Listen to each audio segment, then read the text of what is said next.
അമേരിക്കയുമായി പരിപൂർണമായി തെറ്റിപ്പിരിഞ്ഞിട്ടില്ലെങ്കിലും അമേരിക്ക പല തോതിൽ ഇസ്രായേലിനെ അപമാനിക്കുകയും ഇസ്രായേലിൻ്റെ കാര്യങ്ങളെ ലഘൂകരിച്ച് കാണുകയും ചെയ്തു എന്ന പരാമർശത്താൽ ലിക്വിഡ് പാർട്ടിയും അവരുടെ തലവനായ ബെഞ്ചമിൻ നെതന്യാഹു ട്രംപുമായിട്ടുള്ള നീക്കുപോക്കുകൾ താൽക്കാലികമായെങ്കിലും ഫ്രീസ് ചെയ്ത് വെക്കുകയാണ്. എന്നാൽ ഇസ്രായേലിൻ്റെ കാര്യത്തിൽ ഇറാൻ ഒരു കാര്യം അവധിക്ക് വെച്ചിരിക്കുകയാണ്. ഇറാൻ താൽക്കാലികമായി സോൾവ് ചെയ്യുന്നത് അമേരിക്കയെ എങ്ങനെ നേരിടാം എന്നുള്ള കാര്യം മാത്രമായിരുന്നു. എന്നാൽ ഇനി ഇസ്രായേലിൻ്റെ കാര്യം ആ അവധിക്ക് വെച്ചതിന് ശേഷമുള്ളത് വീണ്ടും എടുക്കുന്നുണ്ട്. ഓപ്പറേഷൻ റൈസിംഗ് ലയണും അതുപോലെ തന്നെ മറ്റ് കലാപരിപാടികളും ഇസ്രായേൽ മുന്നോട്ട് കൊണ്ടുപോകുമെന്ന് അറിയാം. ലെബനനും അതുപോലെ സിറിയയും ഒക്കെയാണ് അവർക്ക് ആക്രമിക്കാൻ ഇഷ്ടമുള്ള കേന്ദ്രങ്ങൾ. കാരണം തിരിച്ചടി കുറവുള്ള രാജ്യങ്ങളെ ആക്രമിച്ച് കീഴ്പ്പെടുത്താനാണ് അവർക്ക് ഇഷ്ടം.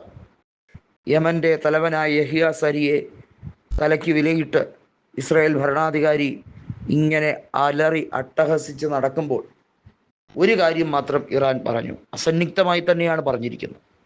ഞങ്ങൾ മൊസാദിനെ വെറുതെ വിടുന്നതല്ല, മൊസാദിൻ്റെ പതനം ഞങ്ങളുടെ കൈകൊണ്ട് തന്നെ ആയിരിക്കും. അത് എഴുതി കുറിച്ച് വെച്ചോളൂ. അതിൻ്റെ കാലവും തീയതിയും ഒന്നും താൽക്കാലികമായി ഞങ്ങൾ അറിയിക്കുന്നില്ല എന്നത് മാത്രം. ഇറാൻ്റെ ആയുധപ്പര എന്താണെന്നും ഇറാൻ ഏതറ്റം വരെ പോകുമെന്നും അമേരിക്കയേക്കാൾ നന്നായി അറിയുന്ന രാജ്യമാണ് ഇസ്രായേൽ. അമേരിക്കയ്ക്ക് ഈ ഗീർവാണം മാത്രമേ ഉള്ളെങ്കിൽ ഇസ്രായേൽ അറിഞ്ഞു തന്നെയാണ് കളിക്കുന്നത്.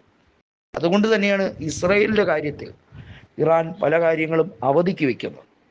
ഇറാന് കണക്കുകൾ ചോദിക്കാൻ അറിയാഞ്ഞിട്ടല്ല, താൽക്കാലികമായി ഇസ്രായേൽ ഇറാന് നേരെ ആക്രമണം നടത്തുന്നില്ല, തിരിച്ചുമില്ല. ഈ കഴിഞ്ഞ നാടുകളിലൊന്നും നടത്തിയിട്ടില്ല. ഇറാൻ ഖത്തറിനെ ആക്രമിക്കാൻ അതുപോലെ തന്നെ സൗദിയെ ആക്രമിക്കാനൊക്കെ ശ്രമിക്കുമ്പോഴും എന്തുകൊണ്ട് ഇസ്രായേലിനെ താൽക്കാലികമായി ആക്രമിക്കുന്നില്ല എന്ന ചോദ്യത്തിന് വളരെ ലഘുവായൊരു ഉത്തരമേ ഉള്ളൂ. ഇറാൻ അത് എല്ലാം അവധിക്ക് വെച്ചിരിക്കുന്നു എന്നുള്ളതാണ്. അതിൻ്റെ അർത്ഥം ഇസ്രായേലിൻ്റെ കേമത്തം കണ്ടല്ല. ചില സംഘപരിവാർ ചാനലുകളൊക്കെ തട്ടിവിടുന്ന കാണാം. ഇസ്രായേലിൻ്റെ കേമത്തം കണ്ട് ഇസ്രായേലിനെ ഭയന്നിട്ടാണ്, അമേരിക്കയെക്കാളും ഇറാൻ ഇസ്രായേലിന് ഭയമുള്ളത് കൊണ്ടാണ് ഇസ്രായേലിനെ ആക്രമിക്കാൻ ഇറാൻ ഭയപ്പെടുന്നത് എന്നൊക്കെ പറയുന്നു. ഇറാൻ ആരെയും ഭയമില്ല.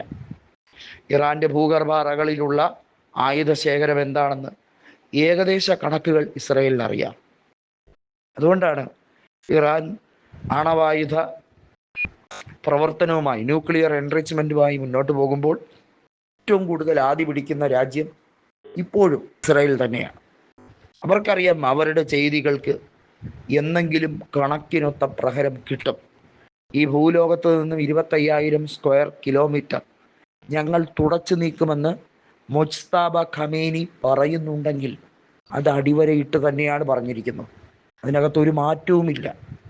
വരും ദിവസങ്ങളിൽ കണ്ടോളൂ, നെതന്യാഹുവിനെ വെള്ളം കുടിപ്പിക്കുന്ന ഏറ്റവും എമ്മണ്ടൻ മിസൈലുകൾ തൊടുത്തുവിടാൻ തന്നെയാണ് ഇറാൻ തീരുമാനിച്ചിരിക്കുന്നത്.